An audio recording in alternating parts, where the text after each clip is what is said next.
ಕೇಳ್ತಾ ಇದ್ದೀರಾ ಭಕ್ತಿ ಸ್ಟುಡಿಯೋ ರೇಡಿಯೋ ಸಿಟಿ 91.1 ಅಲ್ಲಿ ಆರ್ಜೆ ನಿಖಿತಾ ಜೊತೆ. ಋಷಿಗಳ ಬಗ್ಗೆ ಸಾಕಷ್ಟು ಹೆಸರುಗಳನ್ನ ಕೇಳಿರ್ತೀವಿ, ಆದ್ರೆ ಅವರ ವಿಶೇಷತೆ ನಮಗೆ ತಿಳಿದಿರೋದಿಲ್ಲ. ಹಾಗಾಗಿ ಸಪ್ತ ಋಷಿಗಳು ಮುಖ್ಯವಾಗಿ ಯಾರ್ಯಾರು ಅಂತ ನಾವು ತಿಳ್ಕೊಳ್ತಾ ಇದ್ದ ಹಾಗೆಯೇ ಅದರಲ್ಲೂ ಬೃಹದಾರಣ್ಯಕ ಉಪನಿಷತ್ತಿನಲ್ಲಿ ಹೇಳಿರುವಂಥದ್ದು ಅಷ್ಟೇ ಅಲ್ಲ, ಈ ಮನ್ವಂತರದಲ್ಲಿ ಮುಖ್ಯವಾಗಿ ಈ ಮನ್ವಂತರದಲ್ಲಿ ಇರುವಂತಹ ಸಪ್ತ ಋಷಿಗಳ ಬಗ್ಗೆ ನಿಮ್ಮ ಜೊತೆಯಲ್ಲಿ ನಾನು ಹಂಚ್ಕೊಳ್ತಾ ಇದ್ದೀನಿ.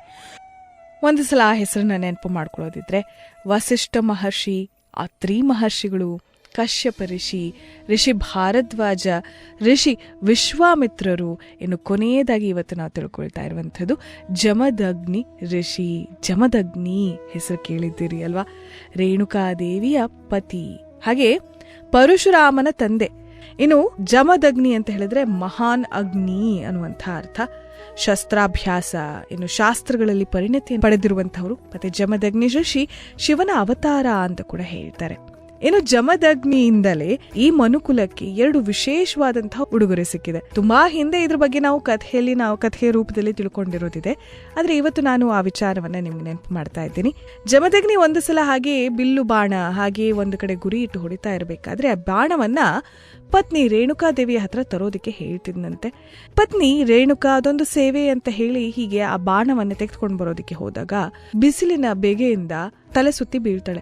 ಎಷ್ಟೊತ್ತಾದ್ರೂ ಕೂಡ ಏಕೆ ಬಂದೇ ಇಲ್ವಲ್ಲ ಅಂತ ಹೇಳಿ ಇನ್ನೇನು ಸಿಟ್ಟುಗೊಳ್ಬೇಕಾದ್ರೆ ಜಮದಗ್ನಿ ಹೋಗುವಾಗ ಏನಾಯ್ತು ನಿನಗೆ ಅಂತ ಹೇಳಿದಾಗ, ಪತ್ನಿಯನ್ನ ತುಂಬಾ ಇಷ್ಟಪಡ್ತಿದ್ದಂತಹ ಜಮದಗ್ನಿ ಬಿಸಿಲ ಬೇಗೆಯಿಂದ ನಾನು ತಲೆ ಸುತ್ತಿ ಬಿದ್ದು ಬಿಟ್ಟೆ ಅಂತ ಹೇಳಿದಾಗ ಸೂರ್ಯನನ್ನ ಶಪಿಸೋದಿಕ್ಕೆ ಅಂತ ಹೇಳಿ ಮುಂದಾಗ್ತಾನಂತೆ. ಹೀಗೆ ಈ ಸೂರ್ಯನನ್ನ ಶಪಿಸೋದಿಕ್ಕೆ ಅಂತ ಮುಂದಾದಾಗ ಜಮದಗ್ನಿ ಋಷಿಯ ಒಂದು ಶಕ್ತಿ ತಿಳಿದಿರೋದ್ರಿಂದ ಸೂರ್ಯದೇವನೇ ಒಬ್ಬ ವೃದ್ಧನ ರೂಪದಲ್ಲಿ ಇಲ್ಲಿ ಕಾಣಿಸಿಕೊಂಡು ಅದೇನನ್ನು ಮಾಡಬೇಡ ನೀನು ಅಂತ ಹೇಳಿ ಕೇಳಿಕೊಳ್ತಾನಂತೆ.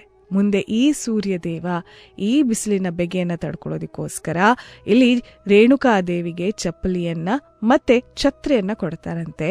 ಮತ್ತೆ ಇದು ಮನುಕುಲಕ್ಕೆ ಉಡುಗೊರೆಯಾಗಿ ಸಿಕ್ಕಿರುವಂಥದ್ದು. ಕಾಲಿಗೆ ಚಪ್ಪಲಿ, ಬಿಸಿಲಿನ ಬೇಗೆಯನ್ನ ತಡ್ಕೊಳ್ಳೋದಿಕ್ಕೆ ಮತ್ತೆ ಛತ್ರಿಯನ್ನ ನೀಡಲಾಗುತ್ತೆ ಮನುಕುಲಕ್ಕೆ.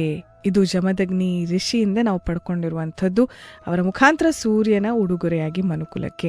ಹೀಗೆ ಜಮದಗ್ನಿ ಋಷಿಗಳ ಬಗ್ಗೆ ಮತ್ತಷ್ಟು ತಿಳ್ಕೊಳ್ಳೋದಿದೆ, ಮುಂದಿನ ದಿನಗಳಲ್ಲಿ ತಿಳ್ಕೊಳ್ಳೋಣ. ಇಲ್ಲಿಗೆ ಸಪ್ತ ಋಷಿಗಳ ವಿಶೇಷತೆಯನ್ನ, ಅವರ ಹೆಸರುಗಳನ್ನ ಮುಖ್ಯವಾಗಿ ಅದರಲ್ಲೂ ಈ ಮನ್ವಂತರದಲ್ಲಿ ಬೃಹದಾರಣ್ಯಕ ಉಪನಿಷತ್ತಿನಲ್ಲಿ ಹೇಳಿರುವಂತಹ ಈ ಶಾಸ್ತ್ರಗಳ ಪ್ರಕಾರ ನಾವು ತಿಳ್ಕೊಂಡಿದ್ದಾಯ್ತು ಸಪ್ತ ಋಷಿಗಳ ಬಗ್ಗೆ.